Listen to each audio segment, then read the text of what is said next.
The blizzard had swallowed everything. Fences vanished. Trees bowed low under the weight of white silence.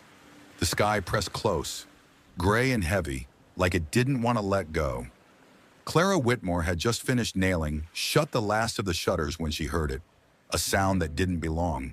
Not wind, not ice breaking loose from the roof, not the old barn groaning in protest. A cry, faint, high-pitched, human. She froze, breath clouding in front of her lips. Then she heard it again. Closer this time. Fragile. Desperate. Like a heartbeat breaking through the storm. She didn't hesitate. Grabbing her coat, she pushed through the front door and into the whiteout. The wind clawing at her like it had a grudge to settle. She moved by instinct, not sight, her boots crunching over ice and memory. 10 steps past the paddock, she nearly tripped. Something was there, half buried in snow, wrapped in a faded red cloth. The bundle moved, let out another soft, hoarse wail. Clara fell to her knees. It was a baby, barely breathing, skin cold as stone, a shallow cut on the forehead, frozen blood dried dark. The fabric wrapped around it bore patterns she recognized, Comanche symbols, handmade, sacred. Her hands moved before her mind caught up. She lifted the baby, held it against her chest, and ran. 3 days later, a shadow appeared on the ridge. Not alone. 100 warriors rode behind him, and Clara Whitmore was standing on the porch, with the baby still in her arms. The storm didn't break for another 12 hours, and neither did Clara. She sat through the night with the baby in her arms, rocking gently by the fire in a chair that had once belonged to her mother. She didn't sleep, didn't eat. Her body moved on instinct, the way her hands adjusted the blanket, the way she kept 2 fingers on the child's wrist to monitor the fading pulse. The fever came fast. It shimmered on the baby's skin like heat trying to fight through ice. She pressed cool cloths to the tiny forehead, whispered nonsense in a voice she hadn't used in years. The fire roared, dried her lips, made the walls sweat, but she didn't move. At first light, the child stirred. A weak cry, no stronger than a creak in old wood. But it was something. She let out a breath she didn't realize she'd been holding.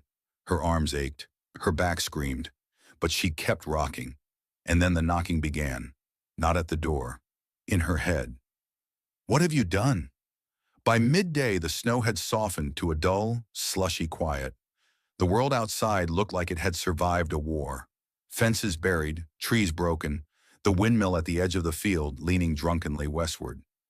Clara changed the baby's wrapping. She did it slow, careful, eyes tracking every bruise and cut. The child, no more than 8 months old, had a gash on his temple and several small abrasions along his arm. But what made her heart freeze wasn't the wounds. It was the necklace, a small carved bone on a leather cord, symbolic, protective, and undeniably Comanche. She had lived near the Comanche territories all her life. Her late husband had traded horses with them before the war turned good intentions into suspicion. She remembered the signs, remembered the warnings. This child was a chieftain's son, or worse, a warrior's only blood. She bundled him tighter and stared out the window. No one had seen her bring him in. Yet, that afternoon she heard the hooves. Not many, just one horse. She moved the baby into the bedroom, tucked him beneath a wool quilt, and pressed a hand over his tiny chest until she felt breath. Then she stepped onto the porch. The rider was familiar. Eustace Carter, her nearest neighbor. 50 acres east and 3 drinks into madness on any given day. He stopped short when he saw her. "Clara," he said, voice sharp. "You all right?" Thought maybe the roof caved in. "I'm fine." "You sure?" "Fella in town said he saw tracks near your place. Fresh ones. Right before the storm hit." Clara's jaw tensed. "Maybe just my own." Eustace sniffed, eyes narrowing. "You see any strangers out here?" "Just snow." He gave a slow nod. "Well, you be careful. Word is a hunting party went missing last week. Comanche. Some say they were near the ridge. I'll keep my doors locked."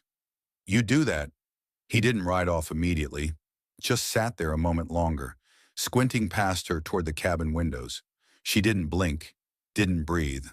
Finally, he turned his horse and rode back into the white. That night, the baby wouldn't stop crying. He wasn't hungry. He wasn't cold. He was scared. She held him close, walking slow circles around the small room, whispering lullabies she hadn't thought of in years. Songs her mother used to hum. Songs that once made her own son stop fussing before he— She caught herself. Before nothing. Before memory tried to dig up the grave she'd spent 5 years covering with silence. The child's fingers curled around her shirt. She didn't pull away. On the second day, someone else came. This time it was Mary Finch, the pastor's wife. Tall, nosy, brittle as burnt sugar. She brought bread wrapped in cloth and concern wrapped in curiosity. Clara forced a smile. "Storm, break your fence?" Mary asked, glancing toward the fields. "Part of it. Any help needed?" "No. You've been quiet. I like it that way." Mary looked toward the window. "Anyone? Stop by?" Clara tilted her head. "You mean anyone like who?" Mary's smile sharpened. "Well, you'd know if they had." Clara didn't flinch. She took the bread, said thank you, and closed the door without another word. Behind her, the baby stirred in the next room, and outside the sky darkened, like it knew what tomorrow would bring. That night, Clara made a decision. She couldn't hide the baby forever, not with neighbors sniffing like hounds and snow melting into the kind of mud that held tracks longer than memory, but she also couldn't give him up. The child had clung to her finger earlier that evening, his tiny grip stronger than it should have been. His eyes, dark and wide, followed her as if he already understood something she hadn't said aloud. He was watching. He was learning who she was. And for the first time in 5 years, Clara felt like someone was depending on her again. She stayed up sharpening the kitchen knife, not because she expected violence, but because she knew it would find her if it wanted to. She moved the rifle from the mantel to the table, loaded it, checked it twice, and then she waited. The wind shifted after midnight. The baby slept in a basket lined with wool and faith just beside the stove. Clara sat by the door, hand on the rifle, eyes on the snow. At some point she must have dozed, because she woke with a start to the sound of hoofbeats. 3 men, riders. Their outlines appeared like ghosts through the thin veil of pre-dawn mist. Not neighbors, not white men. They wore buffalo hides and paint across their cheeks. The horses didn't stomp or snort. They moved like shadows, intentional, focused. Clara didn't move, didn't reach for the rifle, didn't even breathe. One of them dismounted. He didn't approach the house. Instead, he walked slowly toward the chicken coop, knelt, and ran his hand through the snow. He was following something. Clara's heart sank. They know. But then he did something unexpected. He turned, looked directly at her window, and bowed his head once. Then he mounted again. The 3 men vanished the way they came, quietly, powerfully, like wind changing direction. She didn't tell the baby. She just picked him up, held him close, and whispered, "They know you're here, and they didn't take you. Yet." She wasn't sure if she was warning him or herself. The third day came without warning. It arrived like judgment. The baby was sleeping peacefully when the sound rolled over the ridge, distant at first, like thunder, then louder, clearer, hooves, hundreds. Clara stepped out onto the porch. There, across the ridge, spilling like a black ribbon over the hills, was a sight no one had seen in 2 decades.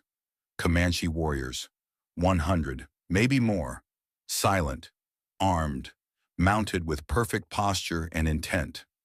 At their head rode a man draped in a red cloak, long braids, broad shoulders, a scar that traced his left jaw like lightning. He stopped 50 yards from her house and dismounted, alone. He walked the distance in measured steps, dust rising around his boots despite the wet ground. Clara stayed on the porch. The baby stirred in her arms. When the man reached the bottom of the steps, he looked up. Then he spoke. "You saved my son." Clara nodded once. "I did.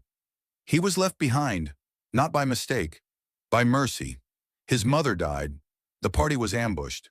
We thought he had died too." "I heard him cry," she said softly. "You heard my blood scream, and you answered."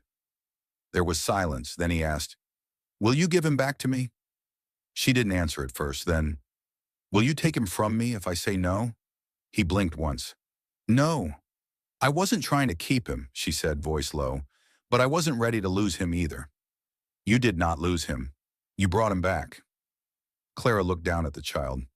He doesn't even cry anymore when I hold him. The man nodded, then stepped forward, held out his hands. But instead of taking the baby, he simply touched the boy's foot, gently, reverently. He looked up at her again. You are now a part of his story. And what does that mean? He stood straighter. In our way, it means you are blood, and blood is never left behind. Then he turned to the ridge, raised a hand. One rider broke from the group, a woman, draped in blue, carrying something, a cradle board, the traditional way to carry Comanche infants, woven with leather, feathers, and protection symbols. But there was something else in the woman's hand, a necklace, the same as the baby's. The man took it, stepped back toward Clara. He didn't ask permission. He simply moved slowly, lifted the baby's necklace, and replaced it with the one in his hand. This one was newer, brighter, a sign. I give him a new name, he said, and I give you a new name too. She raised an eyebrow. What name? He looked her dead in the eye. Mother who hears. When the warriors rode away, Clara stood on the porch, still holding the baby. He would go with them in the morning. She knew that now, but for one more night, he was hers, and that somehow was enough. Clara didn't sleep that night. She tried. She stoked the fire, fed the baby warm milk, even laid her head beside him on the worn feather mattress. But sleep wouldn't come, because now that she knew the boy had a name, a father, a place to go, she realized she wasn't ready to let him leave. Not yet. At dawn, frost had crept over the windows, painting them in fine filigree like lace spun from ghosts. Clara rose quietly, wrapped the baby in a soft shawl she hadn't worn in years, and carried him to the porch. The land was still, no hooves on the wind, no warriors on the ridge, just silence, and the deep, aching weight of goodbye. She rocked him slowly, pressing her lips to the crown of his head. Little hawk, she whispered, that's what I would have called you. The boy stirred in his sleep, brow twitching gently, like he was dreaming of someplace warmer, softer. And then from the tree line came the sound of hooves, but only one. The rider was the woman from the day before. No cloak, no feathers, just a rough wool shawl, a bundle of cloth, and quiet eyes like still water. She dismounted without a word and approached the steps. Clara rose, baby in arms, and met her gaze. His father? She asked. The woman shook her head. He waits. He does not wish to take him from your hands. That is not the way. Clara swallowed hard. I suppose I should say something. The woman tilted her head. He already heard you, when you stepped into snow to lift what death had left behind. Clara didn't speak, didn't move. Her arms didn't want to let go. So the woman stepped closer, gently, slowly, and reached out. But the baby cried. Not a wail, not distress, just a soft, half-waking murmur, as he twisted and buried his face in Clara's collarbone. She froze. So did the woman. And then Clara spoke. Can I see where he'll go? They rode together. Clara on her old mule, the baby bundled close against her chest. The woman rode beside her, not speaking, but not judging either. They crossed the creek, wound through the pines, climbed toward a rise that opened onto a small clearing. And there, beneath the rise, sat the encampment. Tents made of hide and wood, smoke curling from a fire pit, children running barefoot in the wet snow, dogs barking lazily in the sun. A village, a life. The warriors weren't all there anymore. Most had moved on, dispersed like storm clouds after a purpose passed. Only the red-cloaked man remained, seated by the fire. He rose as they approached. No weapons, no ceremony, just eyes fixed on the child. And something else, a tremble in his throat when the baby looked up at him. The woman dismounted first, moving to the fire. Clara remained still, the boy against her chest. Then slowly she got down and carried him the final steps herself. When she reached the father, she didn't speak. She just looked at him, long and steady, and whispered, You waited. I didn't know if you would. He took the child and nodded. I wait for what is mine, and I wait for what is sacred." The boy didn't cry. He simply looked up, as if he recognized something older than memory. The man held him with both arms, his fingers shaking slightly. Clara stepped back, but he stopped her, held out a hand, and in it, an object wrapped in cloth. She opened it.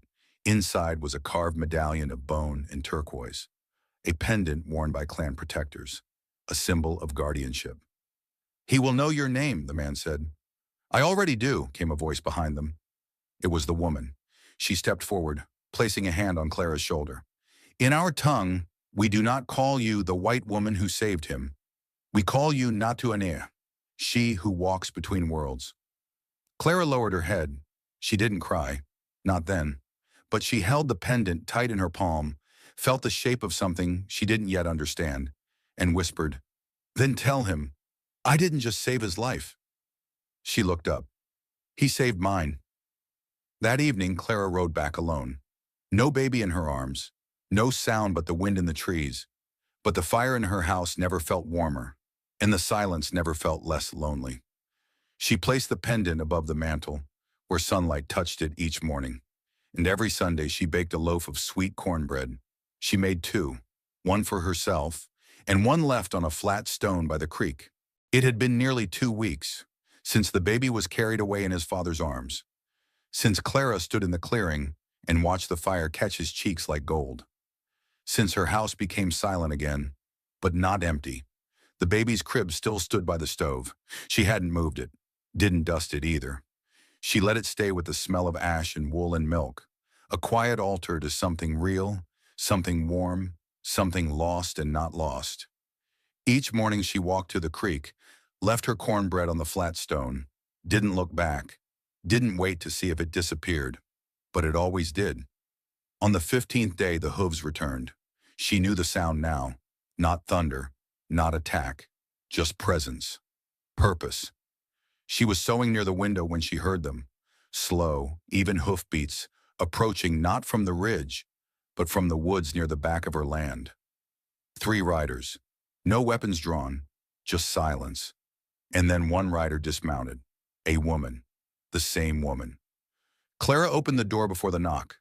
The two stood in the threshold, the space between them charged with something that had grown too large for words. Then the woman spoke. "He was sick." Clara's heart turned, but the voice continued, steady. "A fever, from the wound. It came fast. We feared it would take him." Clara clutched the doorframe. "But he lived," the woman said. A pause, then, "He called for you." Clara blinked. "What?" "He said nothing. He has no words yet, but he cried when we took the red shawl from him, the one you wrapped him in." Clara looked down. Her hands were trembling. "He knew your smell," the woman continued, "and his father said, a child should never have to choose between one love and another." The silence between them felt like prayer. Then the woman reached into her saddlebag and pulled something out. A bundle, software breathing, the baby, wrapped again in the red shawl. Clara stepped back, hand to her mouth. "He is not here to stay," the woman said gently, "but he is here to be loved." She placed the baby into Clara's arms, and the child smiled. Not just gurgled, not just blinked, smiled. Clara sank to her knees, held him like fire in her arms, and whispered through a cracked voice, "You came home." That evening, the Comanche camp was made just beyond her land. Not in secret, not in challenge, just there, a respectful distance. 3 small tents, a fire, and nothing else. Clara walked over as the stars began to rise. She brought stew and warm water and a storybook in English, even though none of them read it, just to be near them. Just to say, without saying, "You can stay." In the morning, the warriors packed up. No one spoke of leaving. No one cried. Clara handed the baby to his father again, but this time her arms didn't ache with loss. She placed a new shawl around him, one she made herself, in silence, with care. Embroidered on the corner, a small symbol, a bird flying through snow. The father saw it and nodded. "This means," he said, "he now has 2 winters, one in my blood, one in yours." She watched them ride off. The child looking over his father's shoulder, eyes wide, hand reaching toward her once. Just once. And then they were gone. Weeks passed, then months, then spring. The creek thawed, the crops took root, and Clara lived. Not waiting, not mourning, just living. Each Sunday she still baked 2 loaves of cornbread. Sometimes they both stayed on the shelf. Sometimes one was gone by morning. But one day, one ordinary brilliant day, a ribbon arrived, tied around the door handle. Red, frayed at the ends. Attached to it, a tiny, crudely carved piece of wood, a bird, with snow beneath its wings. Spring didn't arrive gently. It scraped its way into the valley like a thief, slow, muddy, uninvited. The snow didn't melt so much as collapse, turning the roads into sludge, the fields into thick brown soup. Clara's boots sank deeper every day, her skirts stained with the stubborn refusal of the season to fully surrender to warmth. But the worst was over. The baby was gone, but alive, and Clara was still here, but changed. She hadn't seen the warriors again, hadn't heard from the father, the woman, or any rider from that world beyond the ridge. But every morning she boiled water, made coffee, and laid her hand over the small cradle by the stove, as if warming it with memory. Sometimes she imagined she still felt a heartbeat in the quilt. One day while repairing the fence that split the north field, she spotted tracks. Fresh ones, not horses, not wagon wheels, boots, wide, deliberate, and far too close to the house for comfort. She followed them, not out of fear, but instinct. They looped behind the barn, past the well, then veered into the woods. There, tucked between 2 elms, she found something that made her breath catch. A fire pit, old coals, still warm, and beside it, a ribbon, red, frayed, tied in a perfect knot and nailed gently into the bark of a tree. No name, no symbol, just color. But that was enough. That evening, as she swept the floor of the cabin, she found herself humming. She didn't realize it until she caught herself. Dust clouding in the air, her fingers working the broom like a metronome. It wasn't a song from childhood, not something taught. It was the melody she had rocked the child to, the one she invented one snow-heavy night, when he couldn't sleep and neither could she, and now it came back to her. Note by note, her lullaby to a borrowed son. The next day someone knocked. It wasn't Comanche. It wasn't a neighbor either. It was a woman, mid-30s, apron tied tight, eyes swollen from crying. "My sister said, you helped deliver a baby near Pinto Crossing," she said. Clara nodded. "I did. My cousin's in labor. It's gone wrong. They sent someone for the doctor, but I don't think he'll make it in time." Clara didn't hesitate. She packed warm water, herbs, cloth, then her hands. The baby was breech, the mother already near faint from pain. Clara worked in silence. She didn't panic, didn't flinch. Her voice calm, her movements confident. She turned the infant with 2 fingers, and a prayer whispered in a language she barely remembered. The child emerged red and screaming. The mother wept. The grandmother collapsed in relief. The cousin crossed herself. And Clara, she stood still, blood on her apron, a quiet fire in her eyes. No one thanked her. But when she turned to leave, they pressed a small basket into her hands. Inside, eggs, potatoes, bread, and beneath it all, a tiny knitted cap. She kept that last part, folded it into the chest at the foot of her bed, next to the Comanche medallion. Weeks passed. Life crept back into the valley. So did stories. Some whispered she was a healer. Some said she was touched by spirits. Some feared her. Some respected her. But no one ignored her. Then one morning she returned from the creek to find hoofprints in her yard. Dozens. No sound. No riders. Just impressions in the mud. And beneath the windowsill, a moccasin. Tiny, embroidered in white and gold. Tucked inside it, a strip of tanned hide. A message written in English, uneven but clear. "He speaks your name now." Clara held the note like a relic. Her fingers shook, not with fear, but awe. She didn't know what to do with joy that came so quietly. So she did what she always did when silence felt too big. She baked 2 loaves, one for the table, one for the creek stone. She added honey this time. That Sunday, she dressed in her old lace blouse, tied her hair up, rode into town for the first time in 4 months. The town fell quiet when she tied her mule to the post outside the general store. She stepped inside, picked up a spool of twine, a jar of preserves, and a tin of coffee. No one spoke until she reached the counter. Edna Marsh, the storekeep's wife, cleared her throat.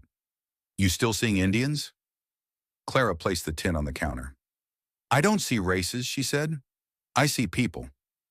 "That's not what the town council says." Clara leaned forward. "Then maybe they should stop looking through fear and start looking through fire." No one said anything after that. Edna rang up the sale in silence, and Clara left with her head held higher than it had been in years. That night, a bundle was left at her door.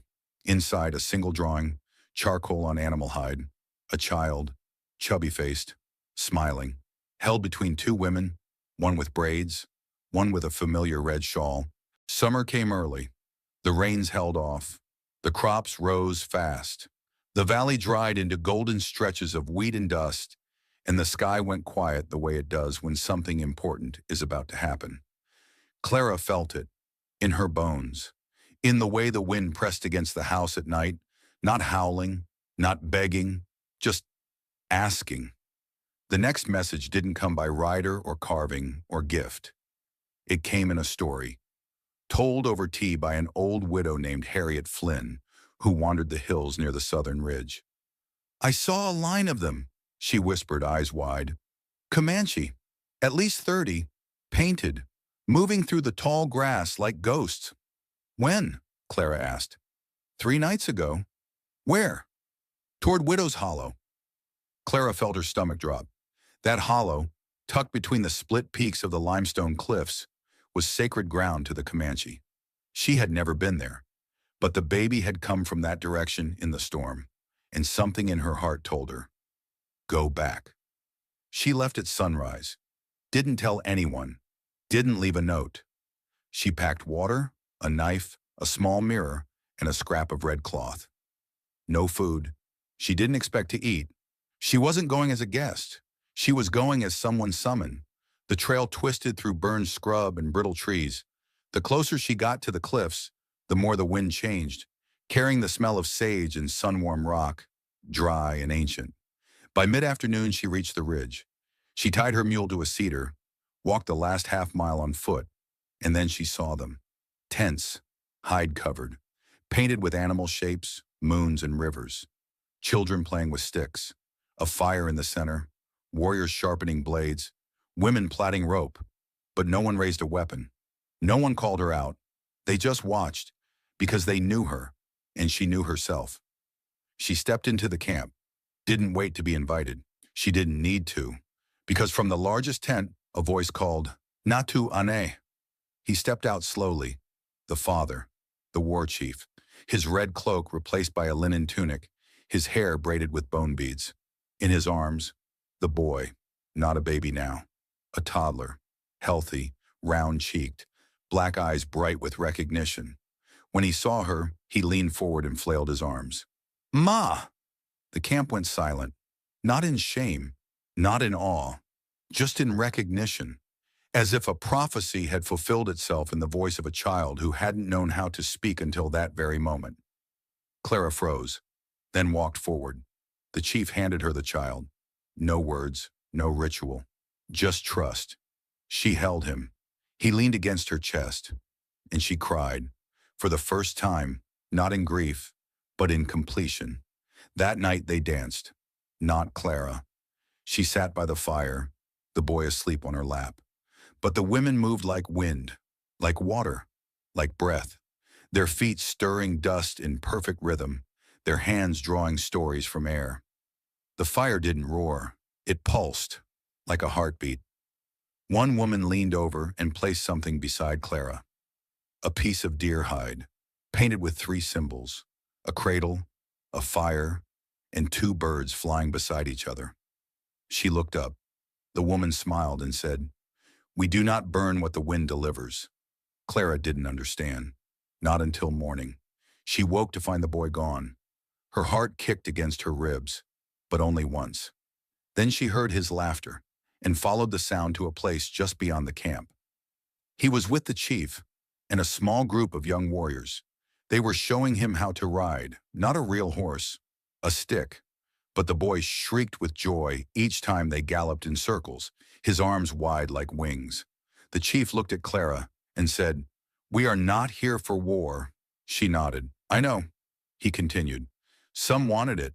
After the storm, after they saw a woman take a blood child, there were voices that said, 'Burn her.' And I said no." "Why?" He smiled. "No warrior sets fire to the place his son was reborn." Before she left, the chief handed her a pouch. Inside, seeds. "Wild tobacco," he said. "Mix it with your garden. It will remind him of both homes." Clara placed it in her pack. She didn't say goodbye. She didn't have to. When she turned to leave, the boy cried once. Reached for her. But the father held him steady. "Your mother," he said softly in Comanche, "is in the wind, not the fire." And the boy quieted. She walked the whole way home. Didn't look back, didn't ride. Because some journeys are only complete when your feet touch every stone of the road. That evening, she stood at her garden gate, pulled the pouch from her pocket, and scattered the seeds into the soil with care. A ritual, a planting, a promise. Autumn arrived like an old friend. No fanfare, just a shift in the light. The way the shadows leaned longer on the dirt road. How the apples grew heavier on the trees.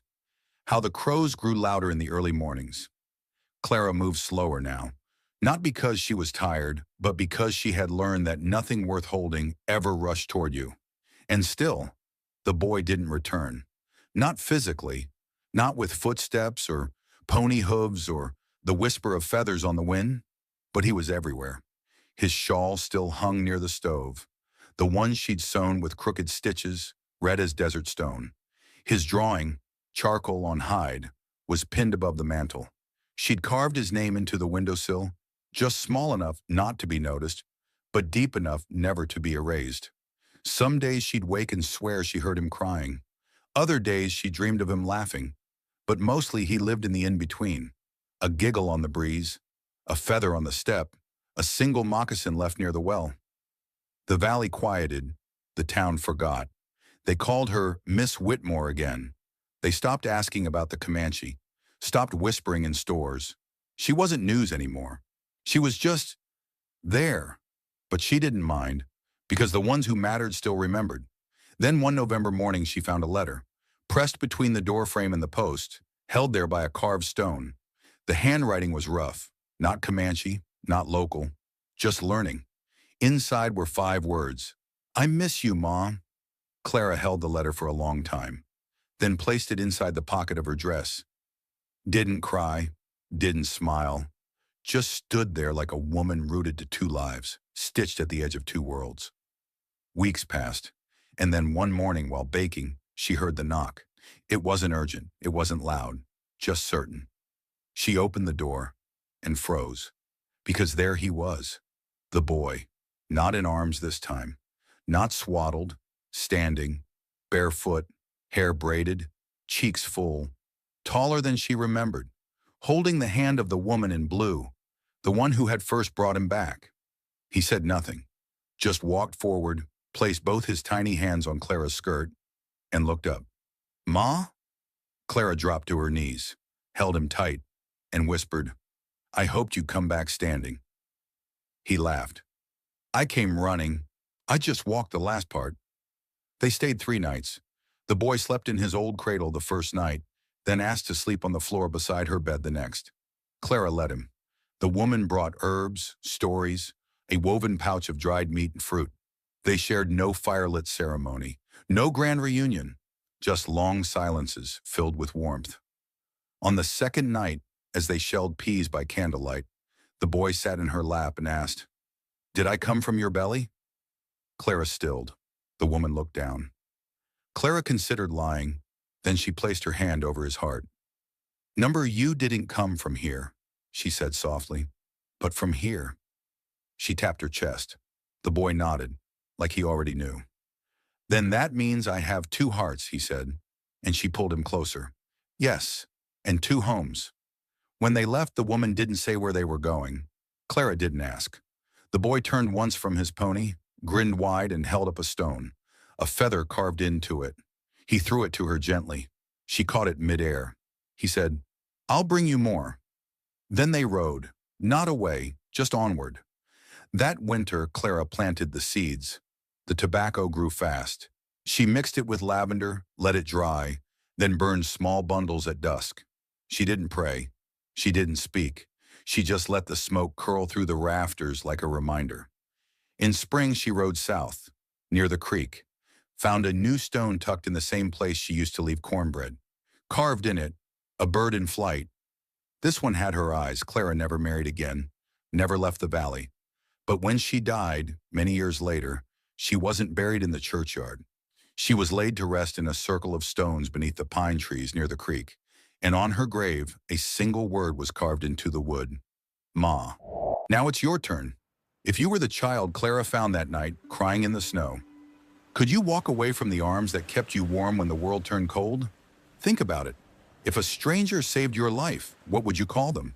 If a child belonged to two worlds, one of blood and one of choice, which one would feel like home? And tell me this, is a mother born through bloodlines or through the quiet way she holds you when no one else will? Leave your thoughts below, because the wind will carry us to another story soon. But for now, we've stood in Clara's valley, and out there, beneath pine and memory, one word still echoes. Magister.